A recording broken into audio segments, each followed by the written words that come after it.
Memorial Marathon, and Oklahoma is notorious for some inclement weather, particularly tornadoes in the springtime. And so I ran the marathon, was going back to Colorado, and my flight got delayed because there was this crazy storm that rolled in. And I went over to the one bar to just sit down and celebrate my run. And just so happened that there was a woman from New Jersey that was at the other corner of the bar. And, we just started talking or whatever. And her son was there, or her daughter was there. She was married to a guy who in the military, was stationed at one of the military bases. And I said, how do you like it here? She's like, I hate it. I'm like, you hate it? She's like, yeah, the people here are too nice.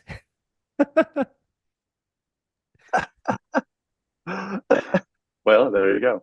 So, There you go. but that's like a North Jersey thing. We're from like, I don't know if you've ever seen the Jersey Shore on MTV, but that's where Hmm. we grew up. We're about 13 miles on the coast north of where that was filmed. And I used to lifeguard on those beaches in college and after college. So it's New Jersey does get a bad rap, but it's a very diverse geography and landscape. We are the Garden State, so you have a lot of Right. farmland.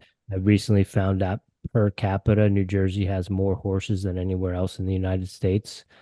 We also have the beaches, so you get a little bit of that beach vibe, a little bit of SoCal. But you have hunters, you have fishermen. There's mountains up in the northern part. The Appalachian Trail goes through a part. There's like 70 miles that goes through. And then you have your city, close to New York and close to Philadelphia and stuff like that. So it's unique. It's a good place to visit. I don't know if Jimmy and I'll ever end up back there full time, but we do have pride in being from there for sure.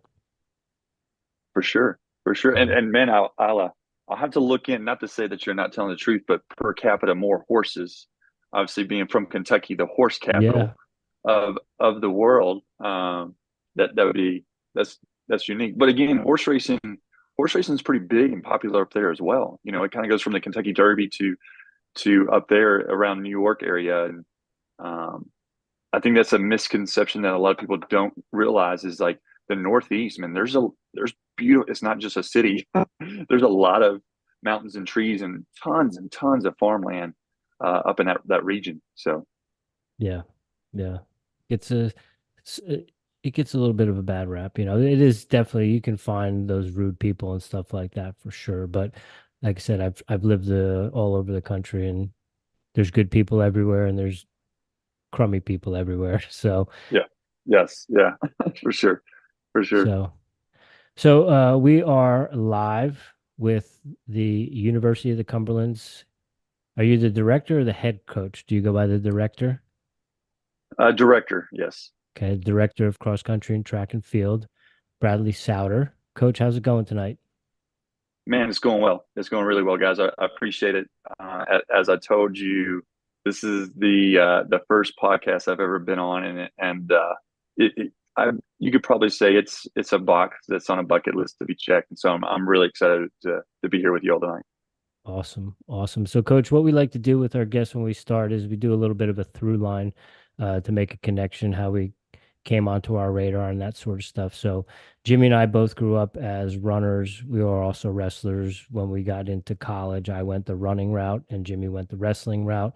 We were all also both junior college All-Americans. I was cross country. Jimmy was in wrestling. So, we root for the underdogs. We root for the little guys, and we also want, when we interview coaches, we want to give kids that conversation and those opportunities that our guidance counselors didn't give us when we were coming up, to let us know of all the amount of opportunities there are out there for student athletes that want to continue. Like, if you really are passionate about your sport, whether it's wrestling, basketball, track and field, cross country, and you want to continue doing it and you're committed to working hard, there is a school and an institution that you can fit in and find your niche and develop and become a good athlete. And so, we've had a lot of wrestling coaches. We're trying to do more with the cross country coaches and stuff. And so we had this idea hey, let's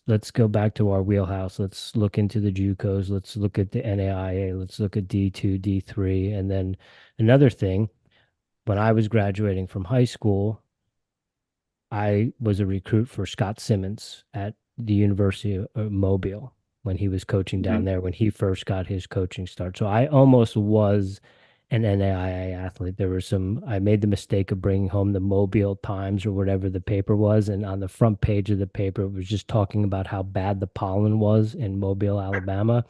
And I had really, really bad allergies as a high schooler.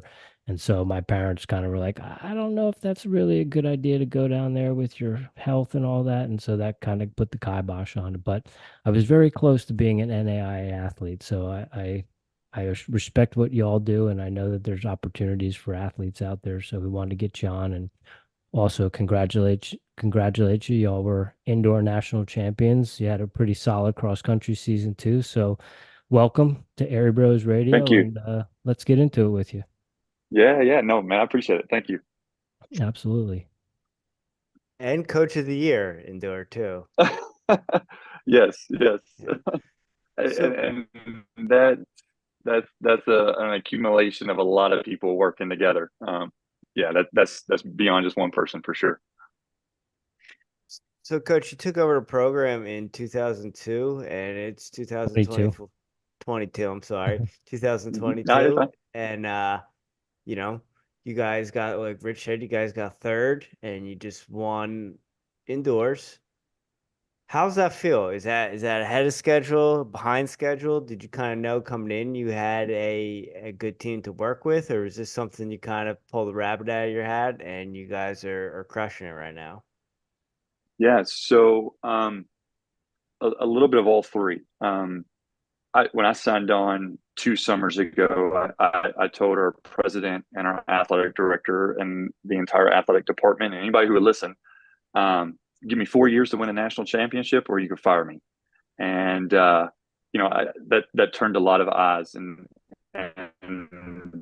honestly pissed off a lot of people. Like, who do you think you are? And but I was extremely confident in the university. I was extremely confident in our athletic department. I was extremely confident in myself. But that we could find people who are like-minded, who understood it, and were going to be about it. And what we were able to do in a year and a half. If you look at the personnel, it was brand new people and young men and including our women. Our women did finished top 10 in cross and indoor, which was marks they have never been anywhere close to.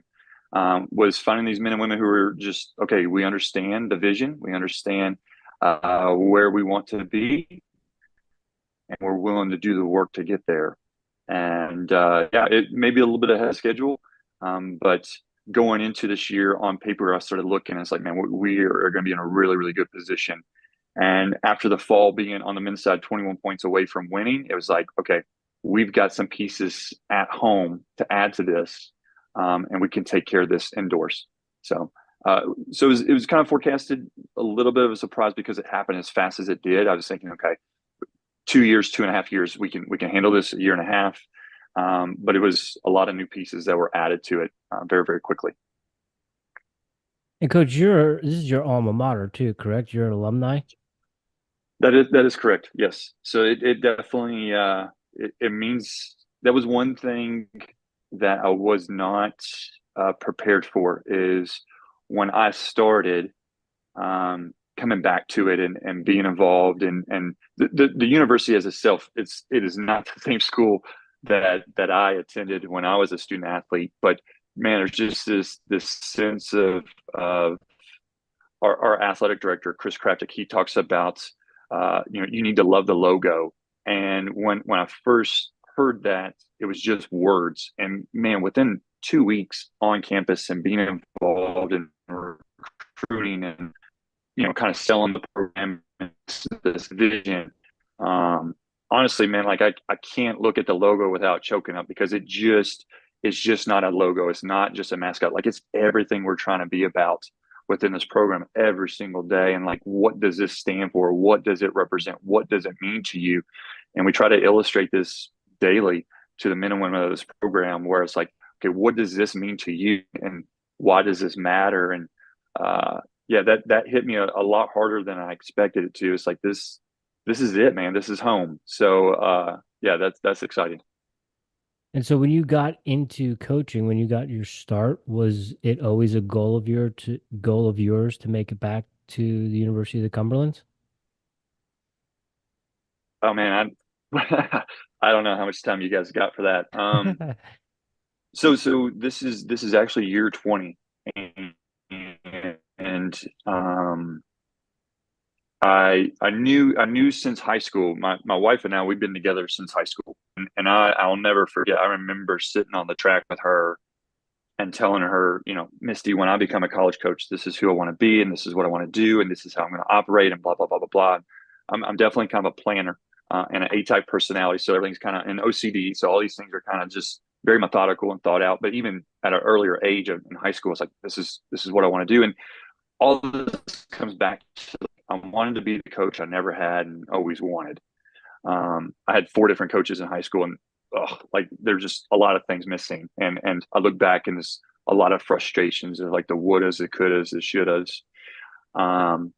And so I thought, man, I'm going to graduate college and I'm going to get a college coaching position just like that. And it didn't work that way. I actually started at a high school, and while I was there, I had a Lexington Christian Academy, small Christian school here in the state of Kentucky. Um, I applied to 42 different schools, universities, colleges, and heard nothing back. And then lo and behold, the University of Louisville actually replied. And, Coach Ron Mann, who's a mentor of mine, awesome guy, just, man, he's a legend in himself, gave me this opportunity that I could go up. I was driving from Lexington to Louisville, Kentucky, which is an hour and a half. And the whole time I'm driving, he told me, he's like, hey, we want to talk to you, but we don't have anything to offer you. So the whole time I'm thinking like, man, I'm driving an hour and a half, which is going to end up being like a 10-minute conversation, a meet and greet, and be like, hey, well, great. We put a face and a name together. It's not going to go anywhere. And ended up being 3 hours there. And we still ended the conversation like, hey, man, we appreciate it, but we don't have anything to offer you. And, but still, man, it's like, it's the first time I ever received a call back. And by the time I got home, an hour and a half later, he called me back and was like, man, we've got a volunteer position and we're going to offer it to you. And man, I dropped everything. My wife and I, we just got married. We just had our first kid. We just bought a house, the whole 9 yards. And like, I gave up everything, the income, everything for a volunteer position for an entire year. So I'm driving from Lexington to Louisville in a brand new F-150 pickup truck.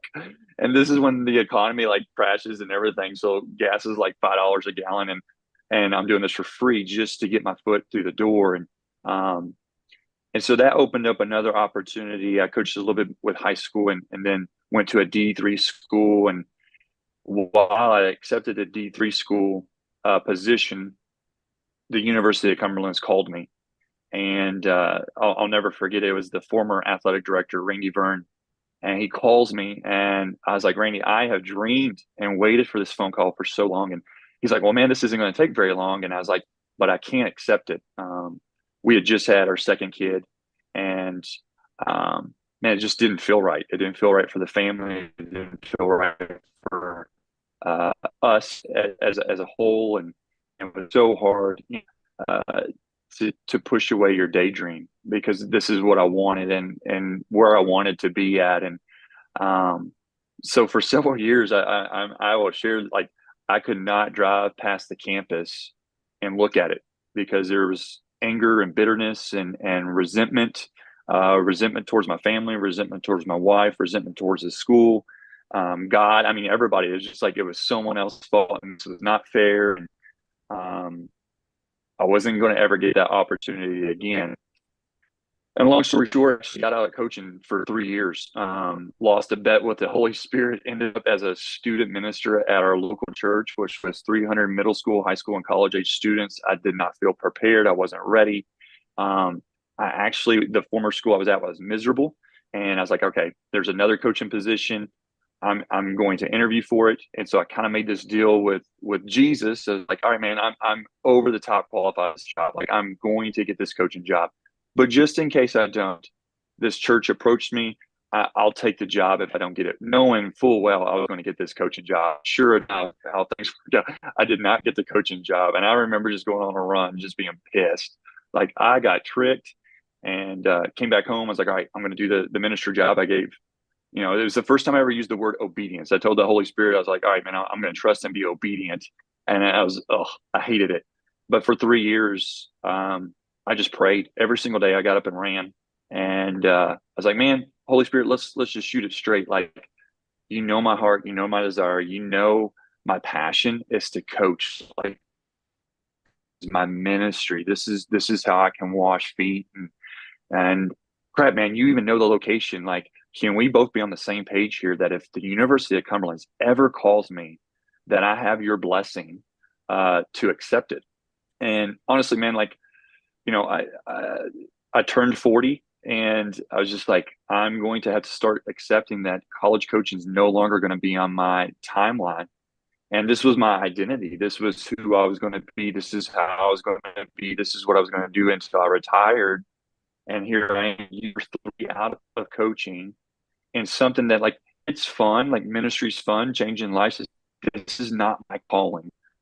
This is not my passion. And it is starting to get to the point where I need to really kind of come to grips with coaching collegiately is no longer going to be in my forecast. But man, my wife was cool with it. She said, man, if they ever call Bradley, you can accept it. And there were some things. We just built our dream home on 15 acres. We still live in our hometown back home. And she was like, there's going to have to be some things. Like, she's a physical therapist. She's like, I'm not leaving. I'm not raising our kids in Williamsburg. Our kids are established in a school system here and in a church. And my in-laws live across the road from us. My parents live 20 minutes from us. My brother lives 25 minutes from, like, we just have our nucleus really right there. And so, I wasn't expecting. And, listening to the previous podcast you all had with Gabe, huge espresso guy, man, I was Starbucks picking up a mobile order, and Cumberland called, and they said, hey man, we want to make a change, and we want you to be the next director. And so cool, calm, and collected and confident. I accepted it right on the spot. And I felt the Holy Spirit just say, man, see, I've had you all this time, and you were starting to doubt. So it was always there. But I honestly didn't think it was going to happen. And I think a lot of that has to do, a lot of the energy and the commitment and just passion and desire. I was telling our athletic director, the high energy and excitement, like, that'll wear off. And I was like, Chris, this is not like a honeymoon phase. This has been my dream, and now I get to live it. I said, this isn't going anywhere anytime soon. Like, this is what you're going to get every single day. And man, thus far, I wake up every day, I'm like, I can't believe I get to do this. That's amazing. And it's also a little crazy that you went through that whole journey and process, and you said, if I don't win a national championship in 4 years, you could fire me. Yeah, and my wife, of all people, she's like, I can't believe you told them that. I was like, babe, I am this confident. I looked at the university, beautiful campus, great academics, facilities, scholarships. Before that, I was at a D3 school, downtown Louisville. Nothing against it, but we had no facilities, no scholarships, no academics. There's no draw to the campus life. And I averaged 22 to 25 athletes every year, bringing them in. And so it's just like, man, like, you might want to start playing the lottery, because, like, you definitely have something that you have with you that brings people, you might be a magician here. And so when I got to Cumberlands, I did not allow that to go to my head. I was sharing with the athletic department. I was like, man, have you ever heard of, like, a starving dog will continue to eat like it's starving, even if it's brought in and it's taken care of and it's well fed? Like, it's just in its mentality, like, I never know if I'm going to eat again. So that's how it eats when it has food. That's how I am with this. Like, I can't let all these weapons, if you will, at my disposal get to my head. Like, we can't sit back and relax. We can't be like, oh man, like, we won a title, like we're good to go. No, like there's still so much passion, there's so much driving force behind all of this, where it's like we got to go and get and do as much as we possibly can, and not allowing complacency. That's, oh god, man, that'll piss me off no matter so fast. It's just like we can't become complacent. And so I was confident, maybe overconfident, some might say, but I was confident in the combination, the marriage of this university, of this athletic department, of myself, and the personnel that I knew that I would be surrounded by. So the only missing piece was, can we find the men and women who are going to embrace the work and the requirements, the decisions, the sacrifices that it's going to take to be a dominant program day in, day out, year after year, and start setting a new tone. Coach, I want to get into those young men and women and how you find them and the recruiting process. But before that, I just want to touch real quick, because you were at Louisville and you got to work with Ron Mann, and I don't necessarily know if a lot of people acknowledge that Northern Arizona might not be the Northern Arizona that it is today if it wasn't for Ron Mann. And so, could you just maybe briefly go into a little bit what working with him was like and what his knowledge was like? Coach, before you answer that question, can I ask you to turn your video off, because you're coming in choppy? I'm kind of hoping it might fix the audio, because you're spitting fire, and I want to make sure it's coming through clear. Everyone can hear you. Okay, and I'm not tech savvy, so let me see how the turn is. So stop video. Does Yeah. that work? Yeah. All right, cool. Yeah, Ron Mann. So again, I'm a kid of the early 2000s and late 90s. So like my freshman year is when the internet really kind of opened up, and Let's Run, not to give them a blast here, but it was their first year, and so you could, the world was just multiplied by X amount of opportunities. And NAU, late 90s, early 2000s, like it was a dominant program, men and women. And so when Coach Ron Mann went to Louisville, I was probably the only person in the state of Kentucky who was like, yeah, I know why that guy. I mean, just a legend, Hall of Fame, Olympic coach. The list goes on and on and on. And so when several years later, I'm out of college and I'm trying to coach and this and that. So when I get a phone call from this guy, I'm like, holy crap! Like, just head and shoulders as a coach, the program at the University of Louisville is head and shoulders above any place that I ever applied at. And so here I am. I remember just like smiling when I'm sitting here and I'm talking to this guy. I'm just like, man, like in my opinion, this guy, if there's a Mount Rushmore of USA collegiate coaches, this man is one of the four. And it's funny to kind of fully answer your question. Like, I remember telling Coach, he asked me what I thought and how I was doing. I was like, Coach, honestly, I'm bored. Like, I want to be doing more. And I walked away from that year thinking like, man, I didn't learn a whole lot. And ever since then, there's so many elements to my coaching, but more important, like the director of a program, overseeing basically a business. There's so much that I learned from him that I had no idea. Like, I'll say something or I'll do something, or there's a direction that I'm going in.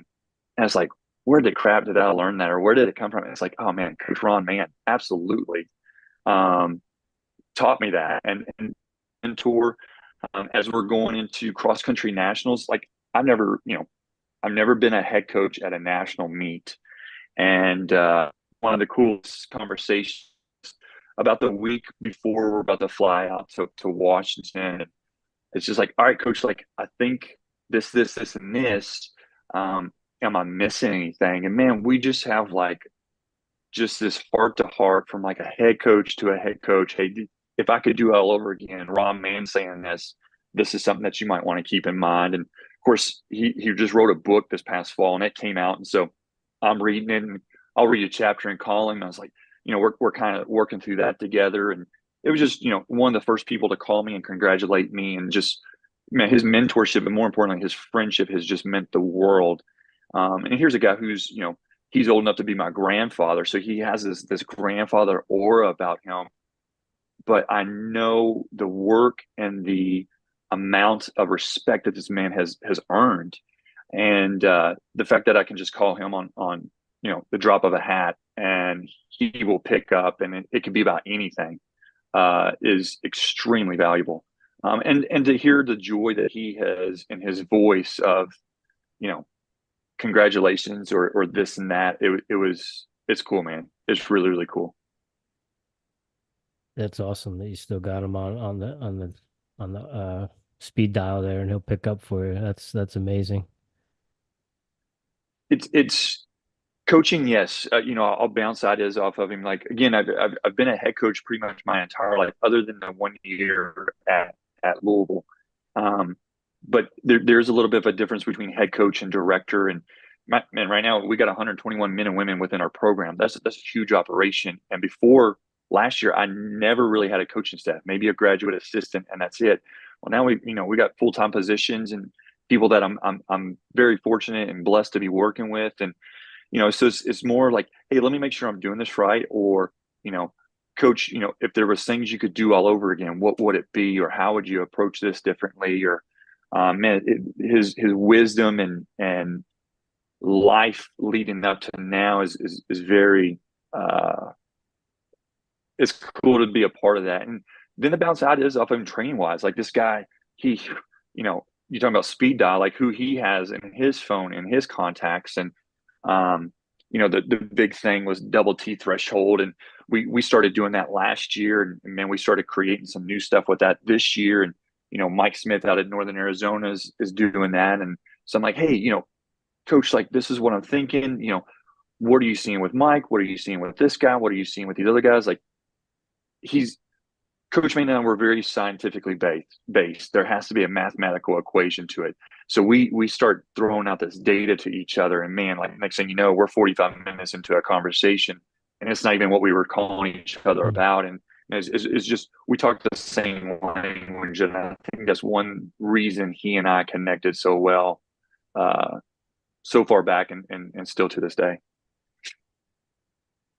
Coach, you mentioned it a couple times about being the CEO of your team and running it like a business. And, when I was coming up as a younger coach, I just thought it was about the workouts. And then you find out, especially the higher you get in the ranks, that you're running a business. I'm curious to what that CEO position looks like for you. I know you said now you have some more full-time assistants. Prior, when you started, you didn't, so you were doing it all on your own. I'm curious how you kind of delegate, and if you have problems delegating, running the cross country and track team. So if it is a business, which it is, there's layers to that.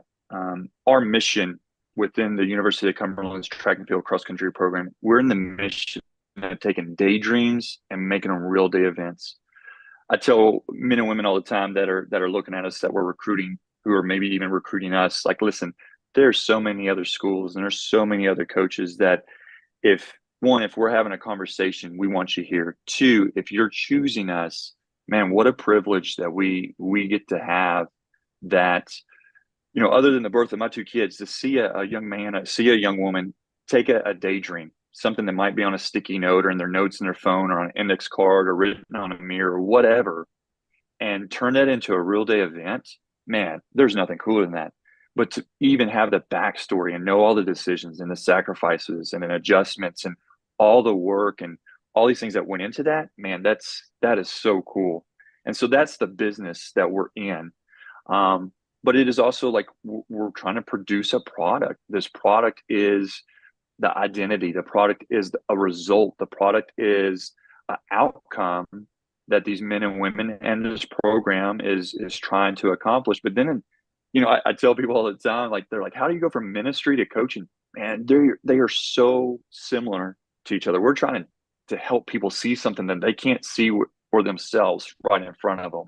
It's much further down the road, and how we've got to be committed. We've got to be faithful. We got to be fully invested. We got to, we just can't talk it. We got to work on it and all these other things. And So it's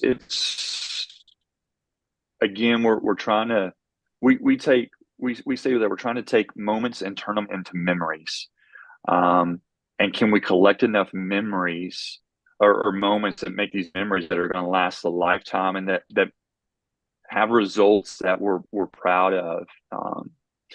And then the second part of that question, like as the CEO or director, like divvying it up, man, if I have one of any flaws, and I've got several of them, again, that OCD personality, I'm a perfectionist. I've always said that my greatest strength and my greatest weakness is perfectionism. And so I want to do it all. Not that because my way is the right way, but if I'm doing it, I know it's being done the way I would like to see it done, or the way I know it can be done. And so, a lot of self-reflection, a lot of self review of just, okay, I've got to let things go. And I actually just kind of sat down and wrote an entire letter to the program last week of just, man, here's some things that I need to do different to grow myself and to strengthen myself. And a lot of it is my plate's not going to get any bigger. And I don't know of anyone who has a day that has 25 hours in it. And so I need to start divvying some of this stuff up so I can be my best version to help you be your best version. I mean, I've got an amazing, I don't even like to say like coaching staff, because that makes it sound like they're my coaching staff, and they're not. We're side by side. I've got individuals that I get to work with that have coach as a title, and man, they're like, I can do that. I can do that. Let me have this. So you can be your best version. This is going to help me be the best version. And so it's people who are like-minded, who have the same energy and passion, and who want to see the same end results, and surrounding yourself with those people and then getting after it. It's and I said this from day one, like, this is not my program. I can't stand when my athletes or my team or no, they can call me the coach, and I think that's the greatest honor other than husband and father. But they're not my athletes, and this is not my program. This is our program, and we're going to collectively make this what we want it to be. And thus far, that's worked pretty good for us. Turning daydreams into real life events. I'm in, coach. You had me with that one. I'm gonna steal that one from you for sure. Man, that is our mission. Man, we got layers to all this. Our mission is to take daydreams and make it real day events. I've got a former student athlete.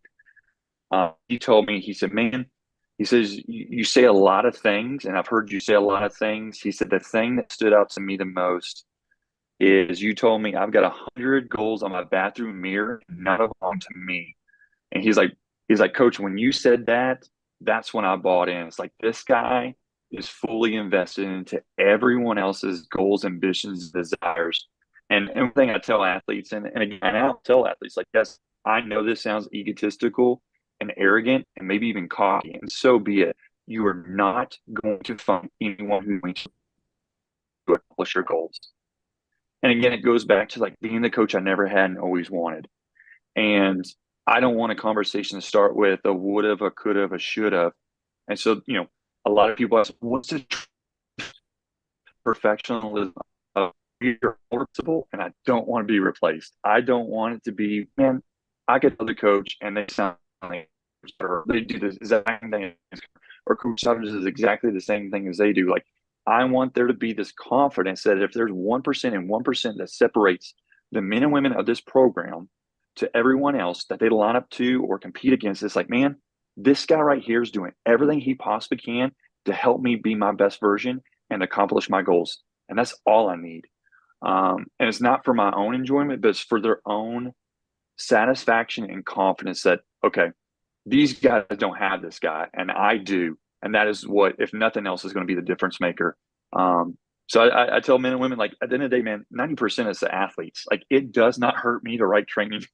It doesn't hurt me to drive a van. But that other 10%, that is me. That is these coaches that are within this program. And we take that stuff extremely serious because we don't want to be replaced. Coach, you said at the beginning that you took a job as a student pastor because you lost a bet with the Holy Spirit, and you had a steadfast on knowing that you were doing the right thing. And I've A lot this year. Not that it's happened a lot this year. Not that it's happened a lot, but it's just, it is the reality of this. You know, I think a lot of people on the outside think we're crazy because we quote unquote run for fun. And that's not what makes us crazy. What makes us crazy is we're doing all this with no guarantees that it's all going to pay off. And I think as Americans, our society, this blows our mind because we have been taught, you work hard, you're going to get whatever you want. You quote unquote, you deserve it. And this sports in general, but this sport in particular doesn't work that way. You can do everything exactly right, and we're not going to get the results that we're expecting or that we're wanting and desiring, because a lot of it is luck. A lot of it is maybe chance. A lot of it is, for me, everything has a mathematical equation, and when it's not working, that's the first thing I go to. I don't look at the athlete and like, okay, what are you doing wrong? First person I look at is myself. Again, they are investing a whole lot of trust, maybe all their trust, into myself and other coaches. So where have we mathematically made a mistake? But if we come back to it and like, man, everything is just lining up like it's supposed to be this way, there's still no guarantees. And so I'm very blunt and dry and to the point. I mean, some people are like, dude, you definitely come across as a dick. But I'm that way because I don't, if I say a yes is a yes, it is. And a no is a no, and it is. And so it's trying to explain the uncertainties and the unguaranteed results in an uncertain sport and an unguaranteed results or sport, excuse me. I had a young lady this past fall, like she's from my hometown. So she got up every single morning at 5 and trained for an opportunity to be with one of our top 7. We talk about like, man, listen, you could have a notebook full of all the things you should have done, or you could have a business card. A business card is a lot less space than a notebook. And we try to challenge the men and women, like, don't have any of them. Like, have it in such a way, live life in such a way, train in such a way that you don't even have a note card or a business card that you can jot things down. You did everything you possibly could. And honest to goodness, guys, like this young lady she was fully invested, and she gets mono.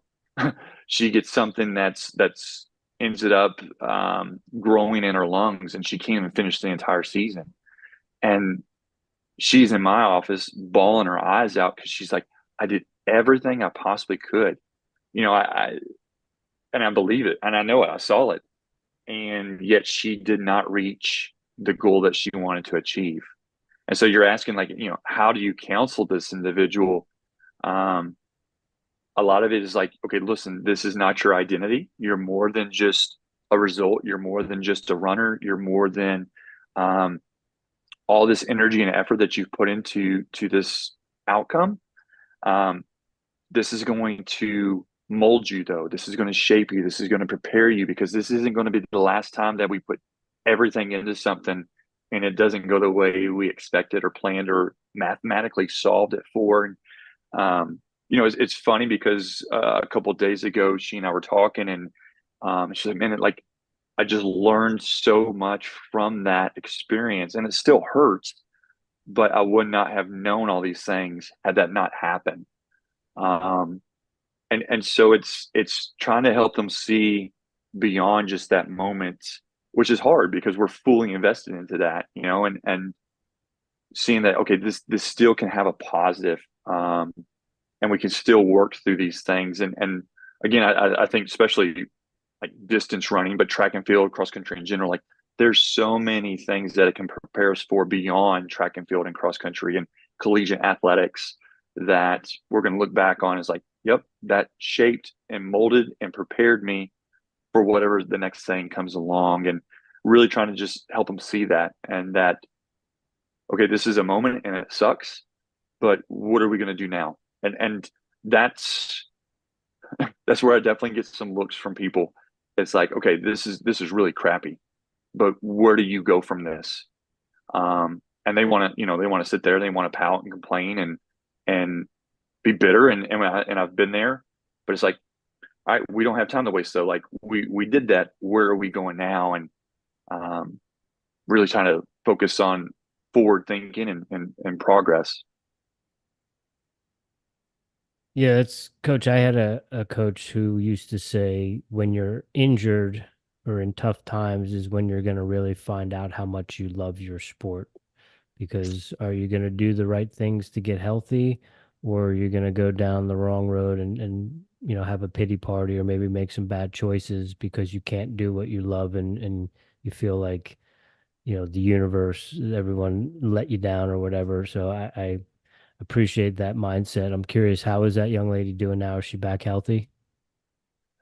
She is, and she's doing quite well. And so is actually turned in from she has because of all this, she's really developed a passion for coaching, and kind of working towards becoming a coach. And yeah, it's she started doing more research on the female body and understanding it, and then just the psyche behind running and training and setbacks. And man, it just from her experience, it opened up a lot of doors. It generated a lot of questions that she asked me, but has also asked herself. And um, there might not be so much data out there. So now she's trying to figure it out for herself. She's like, all right, if nobody else knows it, I'm going to figure it out myself. And, again, kind of that rabbit hole that it has created, and she's kind of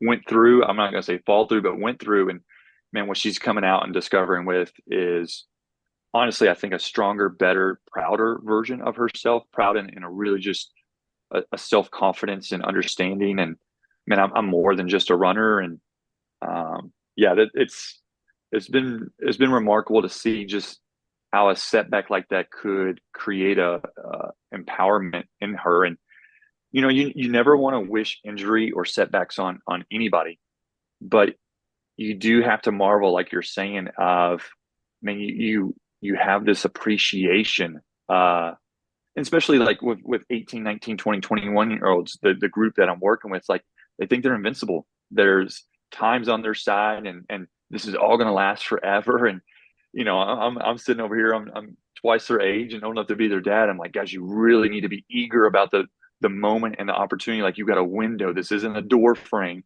4 years is going to fly by just like this. And they're like, yeah, we get it. And then when they're injured, they're like, holy crap. Like the world, like you're saying, it's like all coming to an end, is closing. Like, this is the worst thing ever. And when they get healthy, it has this appreciation and gratitude that they weren't necessarily having before that. And so it's almost, again, you don't want to wish it on anybody, but it's like, could they just kind of have a glimpse of like, dude, this all can be taken away really, really quickly. Like, we are extremely lucky. We're extremely blessed that we get to do this. Yeah, it really narrows down, man. This isn't for everybody, and we're really, really blessed.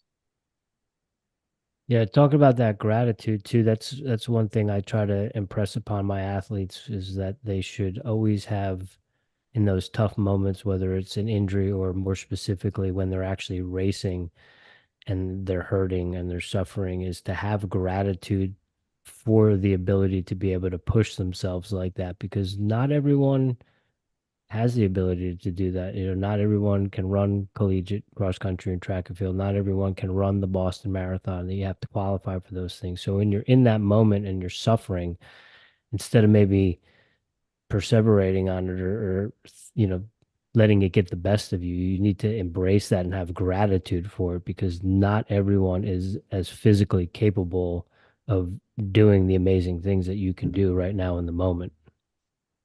And we tell people all the time, like we are. There's a difference between running and training. Running, you can stop when it hurts. Training, and we're trying to prepare. We're trying to callous. We're trying to find the outer. If our mission is to take daydreams and make it real day events, then our DNA, what makes this program One, we're goal driven, we're student focused, we're measured by winning. Okay, then it comes to the 4 pillars of this program. And I love to use like a table, because a table most of the time has 4 legs, and the legs hold up the table. Well, these 4 pillars, or these 4 legs, hold this program up. And the first one is, we want to find the outer edges of your God-given ability. Like, where does those edges lay? And man, that's going to be uncomfortable, and that's going to hurt, and that's not always going to be pleasant. And there's going to be times where you're like, why the heck am I doing this? But that's when we really got to like lean in, and we really just got to be ready and prepared. I tell people all the time, like, man, you're going to get to a point in a race, no matter what, if you're truly trying to find those edges where you're asking yourself, like, why am I doing this? And in that moment, that's when we're trying to self-discover, like, how bad do we want this? How bad do we want to find those edges? How much are we willing to suffer and press? And I was like, guys, ladies, you've got to embrace it, because that's when you're on the verge of new territory that we've never been at before, because these edges are constantly expanding. You know, somebody breaks a world record and they're like, oh yeah, the first thing they say is like, I could go faster. Then they want to find other edges, like that door opens up to other doors, that opens up to other doors. And it's like, man, you've got to embrace that moment, because at that moment, that's your body almost kind of telling you, like, we're in new territory we've never been. So what's your decision going to be? Are we going to backtrack? And it's like, oh, no, that's scary, because it is scary.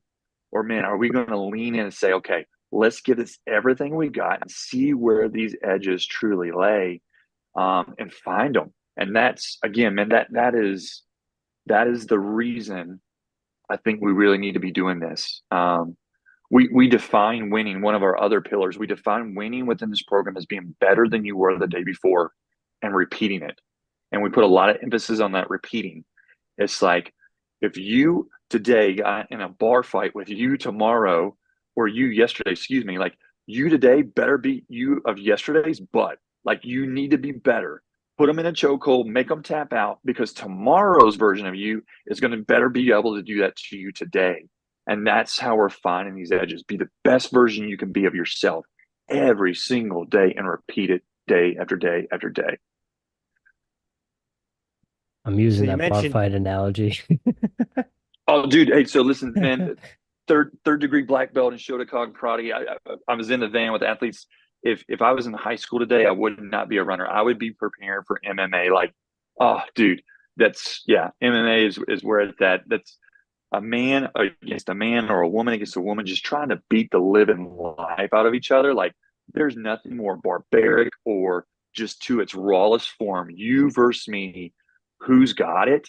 Like, yeah, that hypes me up, man. Like, just, you know, I tell people all the time, there's a few things in life that just feel amazing. Shooting a gun and punching someone right in the face, like, that's hard to beat. Coach, so you said you had a little bit of an attitude and you come across brash sometimes. I was listening to your mic'd up that they had on the Instagram, and you got me laughing. One of the officials was messing up, and you said, "I remember my first track meet." Yeah, you know, it's crazy. We've got a young man who is redshirting this year, and he's just extremely gifted. All of our social media graphics, videos, reels, it's all him. And listen, man, there's 3 things like I will flip out on. If my drink order, I'm very particular about my espresso. If it is wrong, and I'm much better, the Holy Spirit has convicted me, but I got to the point where I was just like, how hard is your job? I told you exactly what I wanted. Get it right. It has convicted me of that. Screen printing and embroidery.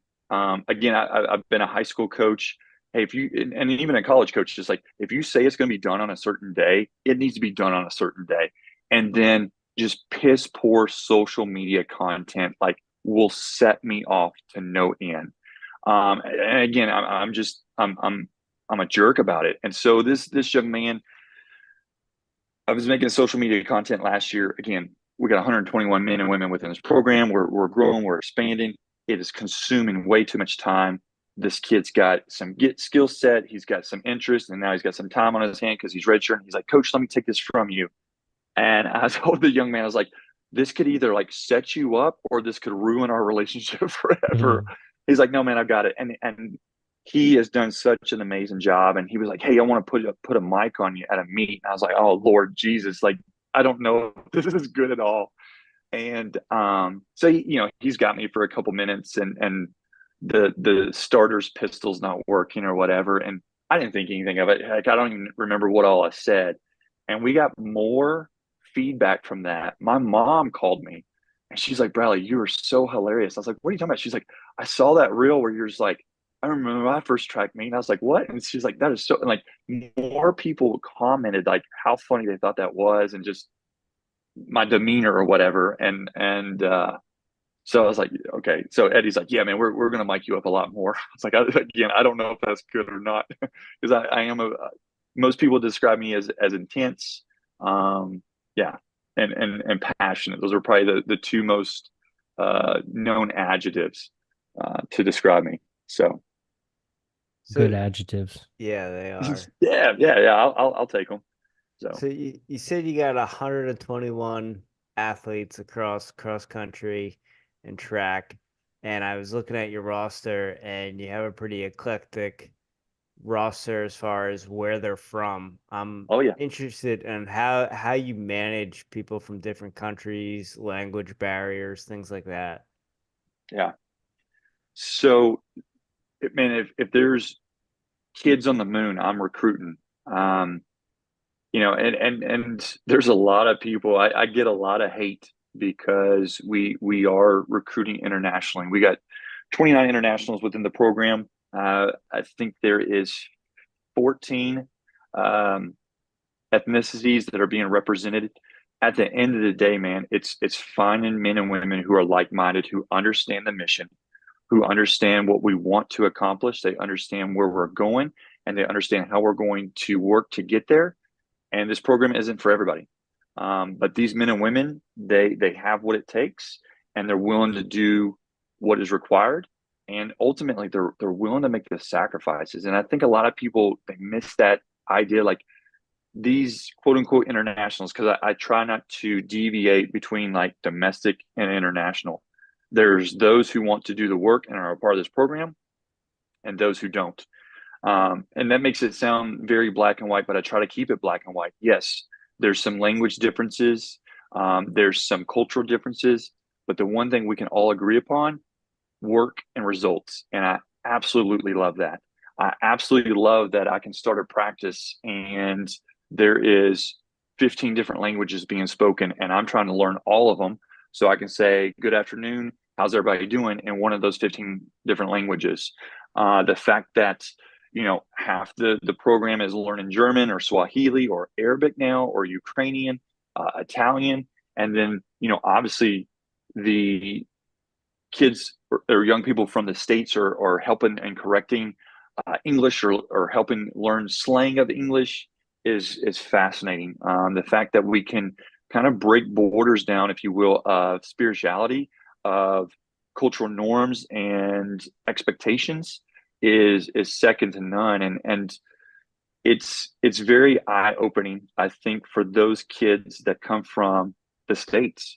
Again, we have, as Americans, and I'm embarrassed to say this entitlement of, if I do the work, I expect results. And if it doesn't happen, I'm going to quit, because we've got a million other things that we could do. We could be doctors or farmers or lawyers or, work wherever. And I catch a lot of slack because, well, they're international. And I'm like, well, what the hell does that mean? Well, they're international. And I'm like, okay, you got to explain it to me, because you're about to really piss me off here. And well, it's not an advantage because they're from another country. I'm like, you're right. They have such an advantage because they're coming from Kenya and they only have two options, to either be a goat farmer or a runner, literally running for their life. Or they're coming from Nigeria and they've never seen a laptop before. But man, they have such an advantage over American kids. We recruit heavily in the States and beyond the borders. And again, it's finding the right people who are willing to do the work, who are willing to take on the opportunity of a lifetime. And that's what we're looking to do is put them on on a platform, put them within an opportunity that could change their life forever. And they're willing to leave family, they're willing to leave country, they're willing to come across seas, they're willing to do anything to live out a daydream. And man, we're looking to partner with them, and it has changed the dynamic of this program dramatically, because people see and they understand that these are not foreigners, they're not internationals, they are human beings that just speak maybe a little bit different than we do. And I absolutely freaking love that, man. The fact that I'm sitting at a Qdoba tonight, and I've got people from Italy, people from Ukraine, people from Venezuela, people from Germany, and here's this kid who grew up on a dairy farm, sitting here, and I'm just soaking it all in. And we got kids from the projects, kids who, their garage is more expensive than everyone else's house. Like, we've got it all of this. It truly is the melting pot that I think our, original plan for what the United States was to be. It really is encompassing within this program. Yeah, and with all of the division that we have in the world today, like, what a better way to bridge the gap and bring people together over a common goal and to experience different cultures. And like, yeah, like you said, you have a kid that grew up on a dairy farm and he's helping a kid that speaks Swahili, and they're, this cross pollination. I mean, what a better way to break down these walls and bring people together for a common goal. And when we start talking about the things that we have in common and not what we're different, that's where we all come together, and that's how we where the beauty comes from all of this. I think one of the coolest things, so we have Yousef as Luge from Morocco, and he's Muslim. Hey man, listen, like, I am not perfect at all, and so don't quote me on that, but like, I know who Jesus is. Jesus and espresso, that's my secret from day one. And so here's a Muslim and a Christian, and we're in Ramadan, which is one of the Muslim pillars. And it's 10:30 at night. And this man and I, because he can't eat and drink the entire day. And so he can finally get something to eat after sundown. And then we wait a little bit, and now we're both down at the track. And man, I show a video of him, and I put it on my personal page, and like, it feels like half of the Muslim community, man, make all kinds of cool comments. And next thing I know, I've got 30 people from Morocco and just Muslim countries wanting to follow me and this and that. And someone messaged me, and they were just like, man, just the amount of respect that we can see that you two have for each other is amazing.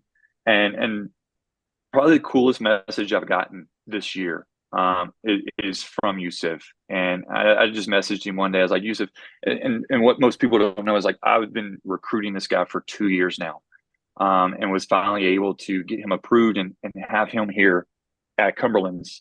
I was just telling him, like, man, like, I absolutely love you. And I have no quarrels with telling people, man to men, I love you. I think it gets abused, but it done in the right way, man. Like, it can go really far. And I said, man, like, I said, Yousef, you need to know, like, your family to me. And he replied back. He said, Coach, he said, you're not my coach or my friend. You're a father to me. I was like, holy crap. Like, just, it just shows the amount of trust and investment that we have in each other. And, not to get ahead of myself, but one of your all's questions, like, the book I'm reading right now is No God But One God, Allah or Jesus. And I'm reading this book just so I can better understand this man, not to convert him, not to change his ways, but just to understand, like, where's he coming from? Because I've got a huge amount of respect that this man for a month doesn't eat or drink anything from sun up to sundown. I'm like, holy crap. Like, that is super devotion, super committed. And we and I think that was the part that started the message between him and I. Is like, I said, Yousef, when we get to a point, I said, brother, I've got so many questions that I want to ask you out of respect, not out of argument or trying to convert. Like, I just want to know this part of your life so much more for an appreciation of understanding of agreements, whatever. And so I just laughed because that dairy farmer that you're talking about, like that's me. I grew up on a dairy farm, man. And now here I am. I'm a director of just this kick in your face program with so many different people. And then 10:30 at night, I'm on the track, and it's Yousef and I, a Muslim and a Christian. Maybe don't see eye to eye on everything, but we understand two things. We understand that universal is a hug. When I first picked him up from the airport, it's in Muslim tradition, in Arabic tradition. Man, you hug on both sides. I'm a hugger, but I'm only hugging on one side. So when he goes to embrace on the other side, I was like, oh, okay, this is new. I can pick up on this. And then work. That is universal. You understand work when you see it. And so he's the only guy, and I hug everybody on this team, that I will kind of hug from both sides, and we understand work. And then just his smile, like he's got a smile that just lights up the world. And so, he's going to work out, and I'm like, Yousef, how are we feeling? It's thumbs up and a smile. And I just know this guy is going to hurt other people when it comes to a race. And man, just our story, getting these moments that are turned into memories. Man, it gives me goosebumps. It chokes me up. I just he is family, and I have so much respect for him and so much respect for these other people as well. Yeah, it's we're doing things in a way that not everybody has a faith-based belief or a spiritual journey, but they still feel welcomed. They still feel approachable. They still approach me, and that's pretty unique. You just Coach, gave you're me. giving me goosebumps. Dude. I'm gonna add that to my hugging repertoire too, because I like to consider myself to be a hugger. So I'm gonna start going from both sides at people now. So here's the thing. Like I can only brag about two things in my life. One, when I was 16, I was nationally ranked number two for traditional Japanese martial arts, for my age group. And the second thing, I am the world's best hugger. Oh. There was actually a book written about me, The Hug Machine. No, I had a coworker once. She's like, I found the perfect book for you, and it's about this kid. It's called The Hug Machine. It's such a good book. I still have this book on my bookshelf. It's about this kid who just goes around hugging everyone and everything. And it's just like his journey. He's like, and the hug machine gets tired. You know what the hug machine needs? It needs pizza. And I absolutely love pizza. And so then it's just like it gets in and he gets kind of tired. And his mom's like, can the hug machine be hugged? And he's like, yes, the hug machine can be hugged. And man, like a hug from my mom or a hug from my dad or a hug from anybody, it's like that's my love language is like, let's, if you're gonna meet me, we're gonna dab it up and we're gonna hug it out, no matter who you are. And I love it because it makes a lot of people uncomfortable. They're like, well, I'm not a hugger. I was like, well, brother, I am. So you better Yeah. get ready because I'm definitely going to give you a hug. So, Coach, here's my philosophy, real quick, on hugging. Because I've the last decade or so, I've lived in many places, and I haven't been. I get home very infrequently. So, as we get older, life happens, and you never know when you're going to see Mm, someone, or if this is the last time I'm ever going to see them again. So, I go into my hugs with people like that this might be the last time I'm ever going to hug you, and so you're going to know that this yeah, might be the last time I'm ever going to hug you. And like you said, people get uncomfortable with my hugs. man. So my dad. Okay, so I'm 43. He's 66, 67. Well, he's old enough he can retire this fall. Dairy farmer. He's farmed basically his whole life. Um, Never, I don't remember him saying "I love you" growing up. It would be like, "Hey, Dad, I love you." And he's like, "I know," and that was his way of saying like, "I love you" back. He would never say it. Never hugged me. At least I don't remember. And I've got a really good memory until I went off to college. That was the first time I can remember like he hugged me. And then we had grandbabies. And my dad, when he hugs me now, it's like he's trying to squeeze the Holy Spirit out of me. I'm like, Dad, you've got to let go. Like you're real. I am my back. Like it is almost like he is hugging me. Like, Bradley, this might be the last time I can hug you. And man, it means everything. Like it's like, dang nabbit, Dad. Like my back just popped in three different places, and it means the world to me. And so I know what that feels like. And so with some of these young people, man, I might be the only person who ever hugs them, and so I take a lot of pride and just these opportunities. Like, we never know everything about them, and so, like, that could be life changing for some people. And I know it sounds silly, like, man, it's just a hug, but like that could leave a lasting impression, and the crazy thing is, you can tell people who weren't hugged. We kind of like, man, you weren't hugged enough as a kid, and they weren't. And so it could be that little thing that maybe sparks or sets their day off differently. And yeah, man, it's just the little things that we can do to maybe leave their day a little bit special. I know for me, like, my dad now, it's like I can't leave without him hugging me, and it's like, holy crap, that just, it means a lot. Yeah. So Amen. Coach, we could talk to you all night. You got me lit like that espresso that you drink right now. oh, dude.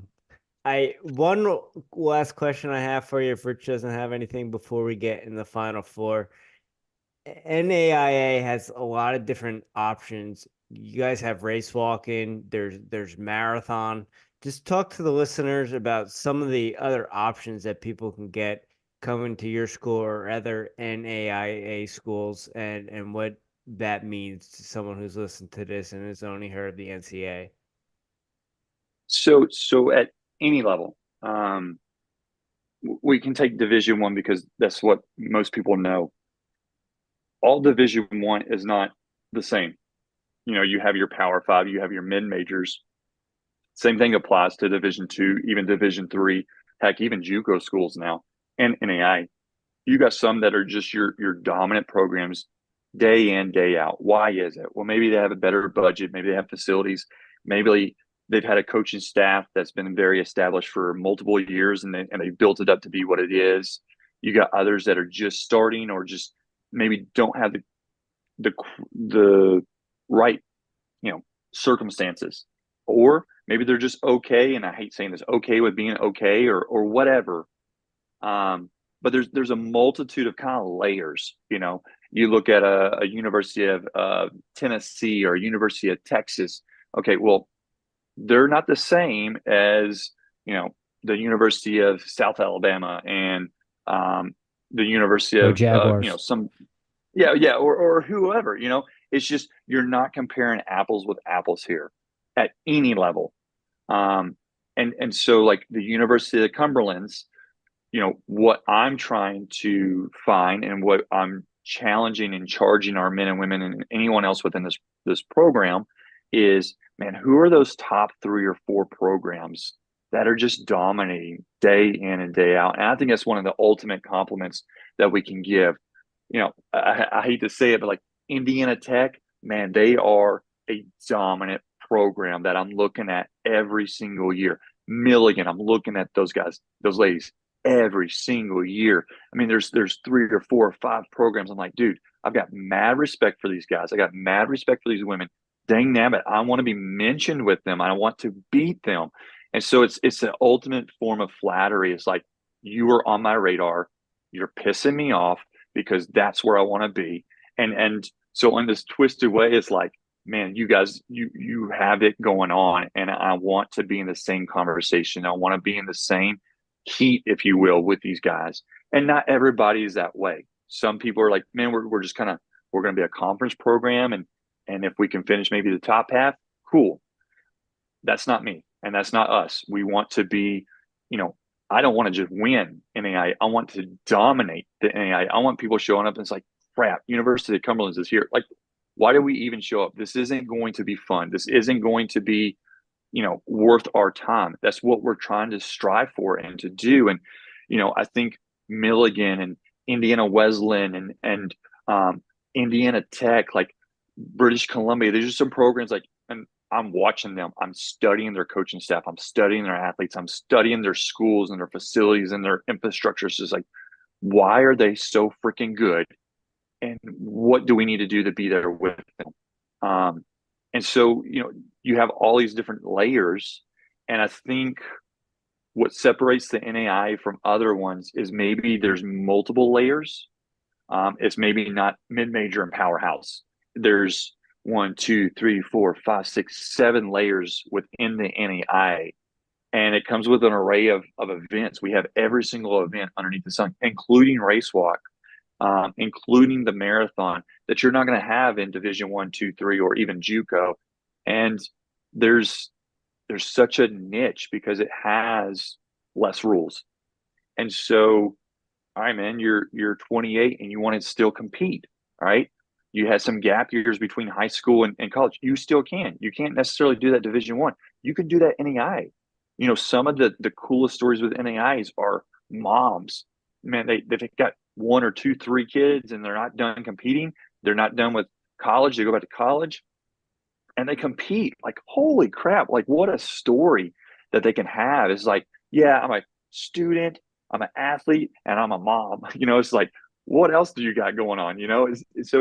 It's less rules. Okay, that can have a positive or a negative. I look at it as like the positive of less rules, yes, or more opportunities, absolutely, for all kinds of individuals. Yeah. Coach, I got one last one for you. Selfishly, I'm Yeah, just man. curious, what would be your recommendation for someone who wants to get into college coaching, but maybe only has limited college coaching experience, but has a plethora of high school coaching and has a diverse resume of nutrition, weightlifting, strength and Yeah, conditioning? What would you say? man. And I hate to say this. It truly is all about who you know. Mhm. Um, and I think that's for any realm of life.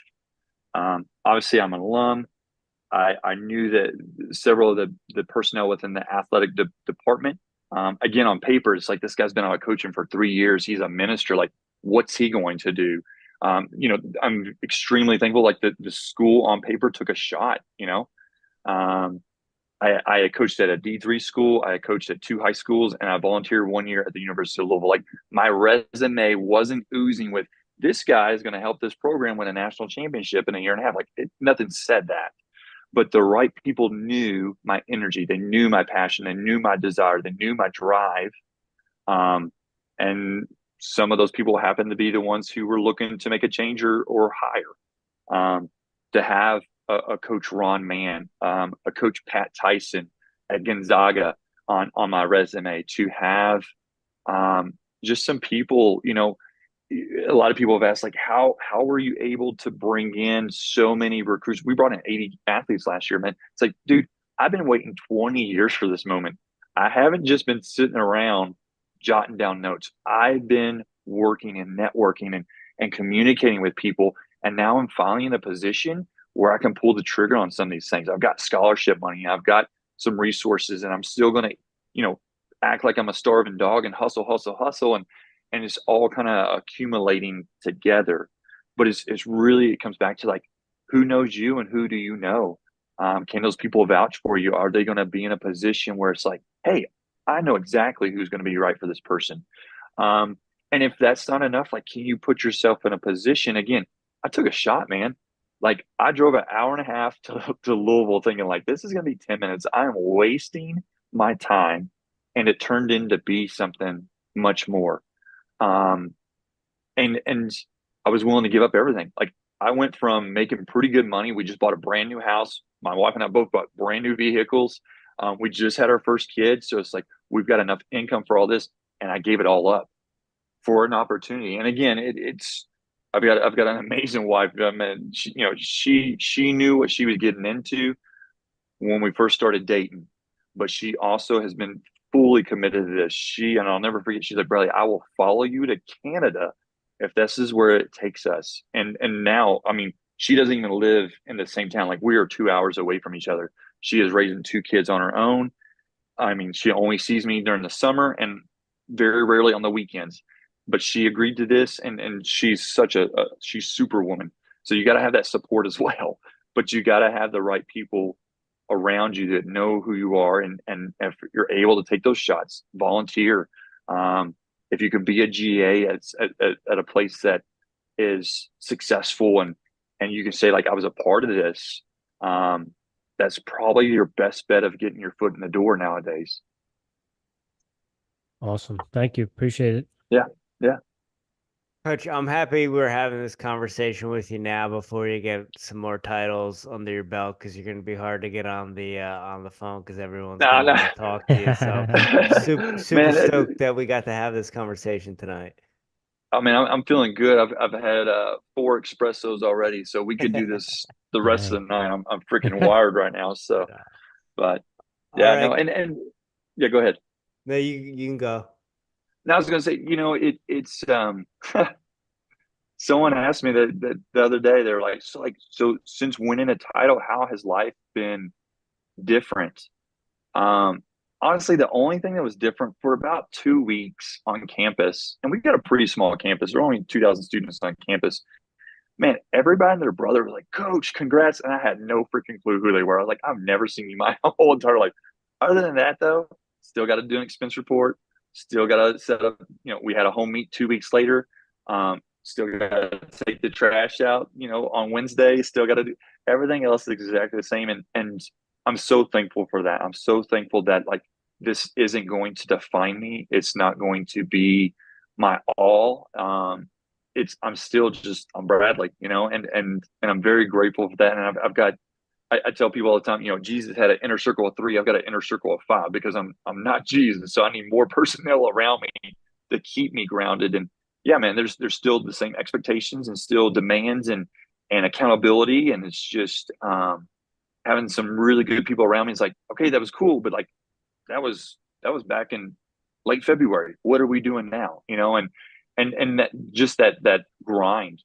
Um, there's an ultimate goal that I'm trying to accomplish, and one title wasn't it. So it was like, hey, that's cool, but really that just opened up a door to some other doors. So let's get after those other doors and let's see what's behind those. And man, I've got enough people that I know who would call me and hold me in check of just, bro, you're letting this get way too much into your head, and you need to come back down a notch.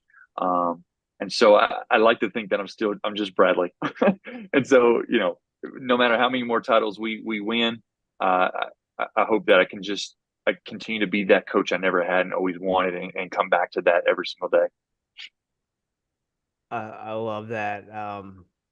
Rich and I can relate to that on a lot of different levels. That's part of the reason why we do this podcast, like he told you at the beginning. And just to know that you're living 2 hours away from where your family is to make your dream happen, it's another thing Rich and I can relate to. So power to you, and really Respect. enjoyed this conversation. Respect. And before we let you hop off, let's get on to that Final Four. So, Oh, dude, I'm hyped. I'm ready for this. so you've told us a couple times, but I still got to ask. Maybe you have different techniques. Maybe you go and get it, but you are a coffee drinker. So how do you brew your coffee, and how do you take it? All right, man. So full disclosure. So I'm not a coffee drinker. I'm a cappuccino guy. All Um, right. and I have gotten the same drink. Listen, I'm 43 years old. I've gotten the same drink since middle school. Okay. Now it has varied and adjusted slightly, but I get and I'm a Starbucks guy, and I hate it. I don't stand for everything they stand for, but there's one in every single spot on the map, basically. But it is a venti triple cappuccino, wet with whole milk and vanilla. Um, it is known as the Bradley within the team, and so like the athletes, the athletes will stop. We stop a lot at Starbucks. You talk about people pissing themselves. We'll pull up with a charter bus and we'll shut an entire Starbucks down. They're like, holy crap! And we got 80 people showing up, ordering drinks, and they're like, hey, so like, coach, where do you get? I was like, just tell them you want the Bradley, and they've heard it enough that they'll know what it is. And um, my wife and I, we lived in Lexington for about 7 years, and at the time there was probably 4 Starbucks in Lexington, Kentucky, and they all all the baristas knew my drink. And then when I was coaching at University of Louisville, I would go to the same exact Starbucks every single day. And then Spalding University, which is downtown Louisville, the D3 school I was at for 7 years, 8 years, I went to the same Starbucks every single day. So I walk in, they're like, "Oh, coach," and they just start making it. course, pissed a bunch of people off because I'm not even waiting in line. They just like shoot the app and my drink's already made. And this is all before like mobile orders and stuff. And so that's my drink. And I've got an espresso machine in the apartment. I got an espresso machine at the house. I've gotten the same thing in Italy, Guatemala, United Kingdom, you name it. That's my drink. So I've had 4 of those today. So that's 12 shots. I'm going to Starbucks tomorrow. Get me a Bradley. Dude, it's a killer because we got to get the whole milk and we get it wet, which is a little bit more milk quantity to it. And I worked in the run and specialty store for 12 years and actually had a former Starbucks barista work there. And so like at home, like I've got the Starbucks vanilla, we get the Starbucks beans. I do have some beans from Guatemala. We did some mission trips down there. And one of the side hustles to one of the guys that worked there, he roasts his own beans. So I've got like 12 of those bags at the house. So we figured out how they do it. And man, we make some good stuff at the house for sure. Got a pretty top-notch coffee game, Coach. Respect. Well, and again, I'm listening to the podcast with Gabe, and I can't remember his last name, but he's talking about all these things he's doing in his coffee shops. And I'm like, holy crap! And he's got a shop down in Nashville, and I'm like, we've got a couple track meets in Nashville, man. Like, I'm gonna have to find this shop and see if they can do an espresso. And the best cappuccino, the best Bradley I've ever had is in Guatemala. Antigua, Guatemala. This little abandoned church that they turned into this restaurant. And guys, I'm telling you, oh my gosh, I'll sit there and drink 3 of them in a row. It's just like, I'll order one and they'll bring in, it's like, all right, I'll have another. It's like I'm taking freaking shots, man. It is so amazing. So good. So good. To this day, it's the best I've ever had. So I'm going to Starbucks tomorrow morning and getting one. Good. Whole milk. You don't want to get 2% or fat free. No, when never. they're frothing it, they burn the fat content. And I might even go heavy cream. Oh man, game changer right there, brother. Coach, do you have any daily practices or rituals that you do on a regular basis to show up as the strongest version of Bradley Sowder? Yeah. Man, I was this morning, full disclosure, I was listening to the podcast with Gabe, and you guys asked that question, and I actually went home yesterday. My wife had a procedure and definitely felt like I needed to be there with her. And so I was driving back to campus this morning and I was really thinking like, man, do I have a routine? Honestly, when I first get up, and this is going to sound crazy, guys, and I think this is a driving force behind me. And I don't know why. When I turned 37, so my birthday is January 2nd. So I'm like, kind of like almost like day one of year one type thing. My birthday is January 2nd. When I turned 37, for whatever reason, for that entire year almost, guys, I couldn't sleep. For whatever reason, when I was go to bed, I would think about death. And it wasn't like, okay, hey, I'm going to die. It felt like, man, I'm dying and I'm physically dealing with the process of going from like one life to the next. And again, just trying to mathematically sort this out. And I had no reason. I mean, I'm 37. I'm running 60 miles a week. I'm in the gym. I'm doing karate. I've got all these things, trying to watch what I eat as much as I can, but I like espresso. I like chicken tenders. I like, but I'll eat a salad or yogurt or whatever else. Like, I had no reason to be like, man, today is my last day. I'm going to live, and talking to my minister and talking to a psychologist, and like, it got so bad. I mean, I remember one night I'm in my bed and I'm just bawling, and my wife is just like holding me because I don't know, like, quote unquote, what's wrong with me, because I have no reason to think about this stuff, but it consumed me. I was just, I don't know if I'm going to wake up tomorrow. And so every day from the year 37 of quote unquote Bradley Sowder, like, I woke up every day ecstatic because yesterday literally wasn't my last day. Like, people talk about like, live like this is your last day. Guys, I'm telling you, handle Bible, God is on his truth. I lived every single day as if it was my last.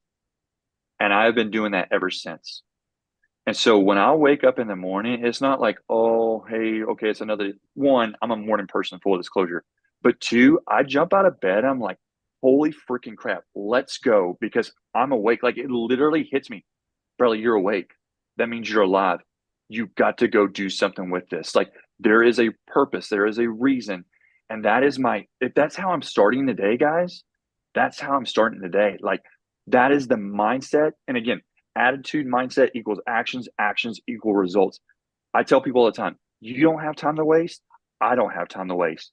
And so it is go, go, go with just this appreciation of guys, we get no do-overs, man. Like you can't buy extra life on Amazon, even if you're a Prime member. Like we've got to take full advantage of what we have. And man, that hits me as soon as I wake up. As soon as I wake up, it's like, holy freaking crap, dude. Like I've got another day and I'm not even guaranteed the next 5 minutes. So what am I going to do with this? And that is my routine mentally. I take a crap ton of vitamins as well. I try to run somewhere between 40 to 50 miles. So usually I get up, I make an espresso. I usually go for a run. That's my time to kind of get my head going and feel good. And then it's what does this program require? What does this program need? What do people in my life require and need?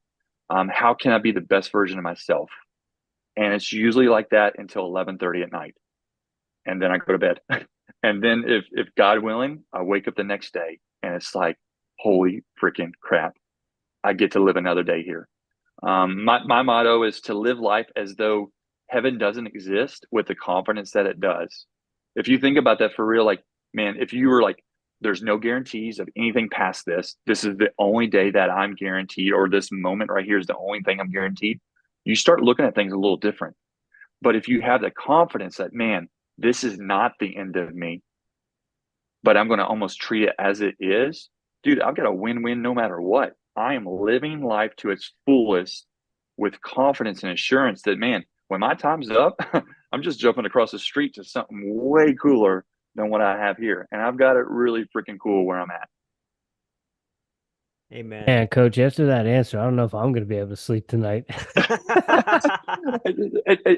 and I look back, man, that's been what, 6 years, 7 years. And I'm extremely like, it scared the crap out of me. It was a multitude of things. My dad, let's see.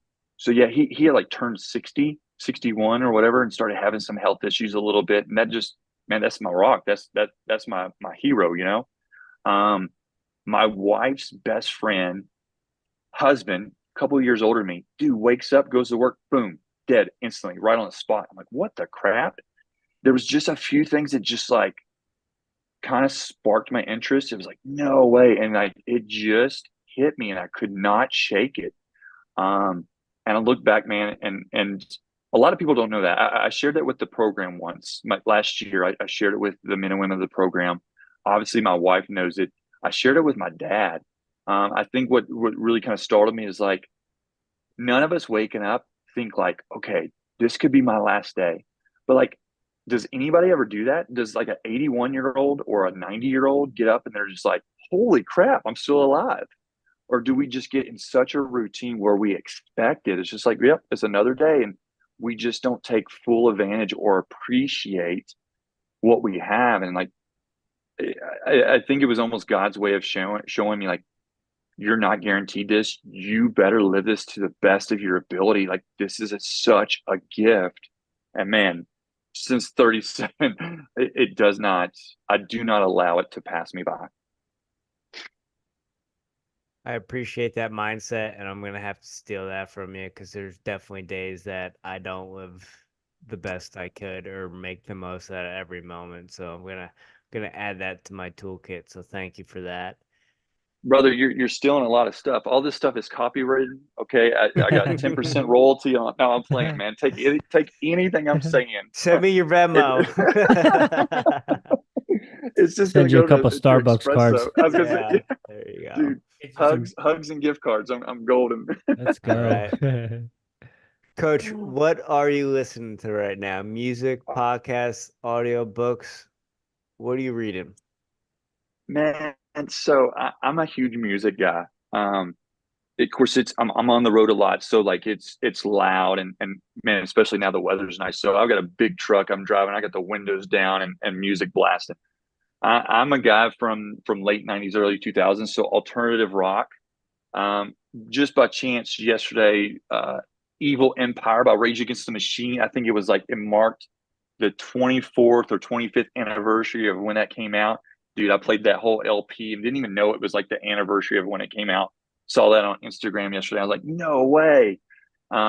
Huge alternative rock, Food Fighters, Incubus, Chevelle. I just saw where they were playing in Louisville later this fall, and I messaged my wife. I was like, hey, date night, let's go see Chevelle. But then like, man, like Justin Timberlake, I like his stuff. My son listens. I got an 11-year-old. He loves Maroon 5, so we're jamming the Maroon 5. My daughter's got access to my Spotify, and Lord knows what she has on there. So we'll play a little bit of whatever she likes. Papa Roach, like some of this modern rock with a little bit of like techno rock together. I'm starting to vibe into nothing more. Man, that's a band that's I just recently found a couple years ago, and they actually just dropped a new song yesterday. So I got a 30-minute lift in before we had to load the van up today, and man, I was just kind of playing that new song on repeat. You're going to get a little bit of everything: '90s alternative, Red Hot Chili Peppers, Bush. I'm trying to think what I've got on there, but I got Outkast, I got DMX, I've got NF, I've got a little bit of Eminem on there, and then we'll go a little bit of Toby Mac, Christian, rock or rap or alternative, Brendan Blake. I mean, all these. Then I'll go country. Wallen, man, like he's got some jams that we listen to. So I'm a little bit all over the place for sure. Heck yeah. I get down with that. Which you guys are you're stealing my questions because when I was a high school coach, I managed some running specialty stores, and we have all the HR questions or whatever. But like I would get down to like three nitty-gritty questions, and two of them would be like, okay, hey, we're going to walk over to Starbucks. What are you ordering? Because I think you can tell a lot about a person from what they order. And then two, like, man, if we grab your phone and pop up your Apple playlist or Spotify, what are we going to hear? I think, man, those two questions, if you're interviewing anybody and you ask those two questions, you could ask them strengths and weaknesses and all that other bull crap. But like, if you ask them those two questions, man, you're going to have a 90% just understanding of that person because of those two questions right there. I am 100% committed to that. Doing it right, Jim. Yeah. Yeah. No, dude. Yeah. Totally doing it right. Totally doing it right. So, Coach, the last one we got for you. Do you have a guilty pleasure or guilty pleasures? It could be food, it could be drinks. You said your daughter has your Spotify. Maybe you are a closet Swiftie. No, I am definitely not. Oh man. My guilty pleasures. All right. So and man, I don't know if I can share this one. This is crap. Um, so my go-to in the morning, and this amazes people when they find out, and a whole lot of people don't know about this. My breakfast, again, I'm a very routine person. Like we go to a restaurant, you name the place, I know it automatically what I'm going to get because I'm going to get the same thing every time. Um, I'm very OCD, so I've got routines and certain things. Um, I eat the same thing, and I've probably eaten this now for the last 10 years. My breakfast is 2 packs of the chocolate chip mini muffins and a cup of espresso every single morning for the last 10 years. I know for a fact. And when most people, well, not most people, because most people don't know that. Now they'll know that. But the handful who know that, they are blown away. They're like, there's no way that's what you have for breakfast. And it is for like the past 10 years. One, when I was at the Spalding University, I lived an hour away and we had practice at 6 in the morning. So I was getting up at 4, getting ready by 4:30, leaving by 4:30, getting there by 5:30, ready to go by 6. So it was something that I could get that was quick, easy on my stomach because I would run with the athletes and it would hold me over, and it didn't make a whole lot of noise because 2 kids and a wife still sleeping. Breakfast, I also tend to want something sweet, and it took care of it for me. My other guilty pleasure, and this blows people's minds away, is when I'm really, really fit, I will eat 4 double stuffed Oreos with a glass of milk every single night. before I go to bed. I don't feel bad about it at all. So, You yeah, book I've in the got a suites. dude. That is my thing. And mints, because I do love sweets, so I try to get away from sweet stuff. Because like if I have a meal, I'm like I need some sweet. If I can have a mint, that takes care of it. So I've got a big bowl in my office of just nothing but like lifesaver mints. And of course, everybody comes in and steals them or takes them or whatever. But I always, if you see me, if I don't have a espresso in my hand or a stopwatch, I've probably got a mint. So We get down with the lifesaver mints, Jim. For dude, sure. it's Spearmint. dude, it's a game changer. Like any restaurant that offers a mint at Oh the yeah, end, like you're already on the list as top notch for sure. no doubt, no doubt. Well, Coach, you are top notch, my friend. Yeah. Thank you so much for taking time out of your evening. I know you got traveling, so I appreciate that you fit the Airey Bros in tonight. This was amazing.